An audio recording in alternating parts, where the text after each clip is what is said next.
Hej derude, det er mig, der er Gulde. Og i anledning af Modi 9000's kreative konkurrence, tænkte jeg, at jeg vil vise jer en af mine kreative talenter, nemlig origami. Jeg vil folde en sommerfugl af papir. Men i stedet for at vise jer, at jeg kan folde en sommerfugl, fordi når jeg nu siger det, så kan jeg jo nok, så har jeg tænkt mig, at jeg vil vise jer, hvordan I kan folde en sommerfugl af papir. Så følg med og lær. Alt I skal bruge et stykke kvadratisk papir, som det her. Det fylder 12 x 12 cm. Det er de mål, jeg synes giver den bedste sommerfugl. Det skal i hvert fald ikke være ret meget større, for så bliver sommerfuglens vinger så mærkeligt slasket, medmindre det er noget kraftigere papir. Som I kan se, har jeg foldet her for at sikre mig, at papir er blevet helt kvadratisk. Det havde nu ikke været nødvendigt, fordi det er ternet, som I kan se, men det er ret praktisk, hvis det nu for eksempel er gavepapir, I vil folde af, så det får noget fint mønster. Og de her folder kommer ikke til at kunne ses bagved efter. Det gør ikke noget. For nemheds skyld har jeg valgt at farve oversiden blå, så man kan se forskel på de to sider. Det her det der kommer til at være sommerfuglens overside. Derfor skal det vendes nedad fra start af. Det første I gør, er at I folder sommerfuglens sider ind til midten her. Langt på langs. Det gør vi også på den anden side.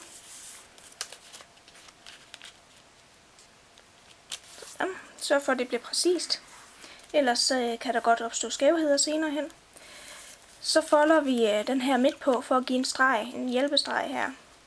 Igen, det gør ikke noget, for vi kommer til at folde over her senere. Så ringen gør ikke noget. Så det I gør nu er det lidt kryptiske ved det. Den her side her, de her folder her, skal foldes op til midten her. Så det er helt skarpt. Det ser lidt fjollet ud. Det er lidt vanskeligt, når man ikke har streger til hjælp.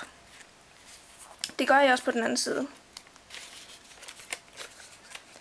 Igen sørg for, at det bliver præcist. I kunne se hvorfor lige om lidt. Vi bruger lige en negl til at skarpe til helt ind i hjørnet. Det I så gør, er at I folder den her ned over. Og igen lige skarper hjørnerne til. Det samme gøres på den anden side. Det vil sige folden op her. Så for at den bliver helt lige ind til kanten her. Der. Skarper til ud i hjørnet. Der opstår altså et hjørne her, som er helt lige. Hvis I kan se. Næsten ligesom sådan en kasse. Det gør vi også på den anden side. Så. Og flapper ned her. Som I kan se, har vi nu en stykke papir, som har blå på begge sider. Så hvis det havde været gavepapir, havde mønstret altså siddet på begge sider.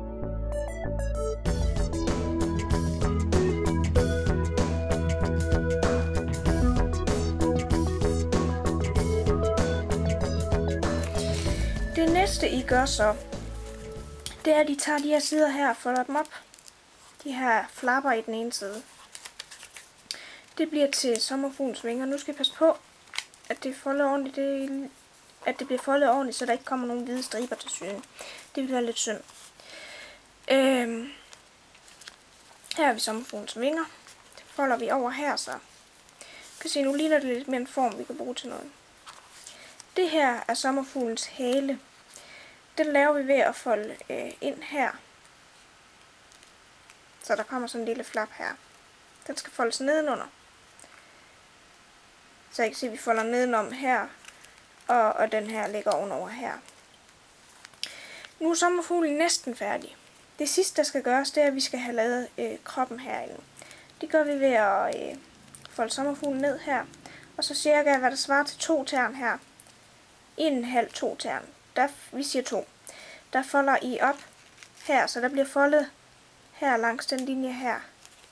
Så der bliver sådan en, skal se her, der og dertil. Den bliver foldet op her. Kan I se, der bliver sådan en mærkelig hak, og det gør vi også i den anden side. Det vil sige herudfra, og så skrå ned til halen dertil. Sådan. Nu er der sådan en fold ind her. Så lige gør den lidt skarpere. Det er sommerfuglens krop. Den skulle måske have været en lille smule større her, kan jeg se. Fordi sommerfuglen er lidt større, end jeg lige havde regnet med. Vi tager lige godt en lidt større, faktisk. Herfra. Og gør vi også her. Så. Og så får folk godt til. Så. Nu er der faktisk en sommerfugl. Kan I se, den er blå over det hele. Og det kan man ikke så godt se i lyset, men den er altså blå. Sådan gør man det. Tja, sådan gør man det. Men hvis I nu ikke synes, det umiddelbart virker så spændende, når I ikke ved, hvad I skal bruge den her lille papirtinges til, så kan jeg godt komme med nogle forslag. Den sidste ferie, jeg var på, der læste jeg rigtig meget, og jeg fandt ud af, at den er faktisk ret praktisk som et bogmærke, fordi den jo kan foldes på midten, og så kan stikkes ned mellem siderne, og så foldes ud igen, ligesom sådan en fold ud pop-up side. Kender I dem? Nej? Jo, måske.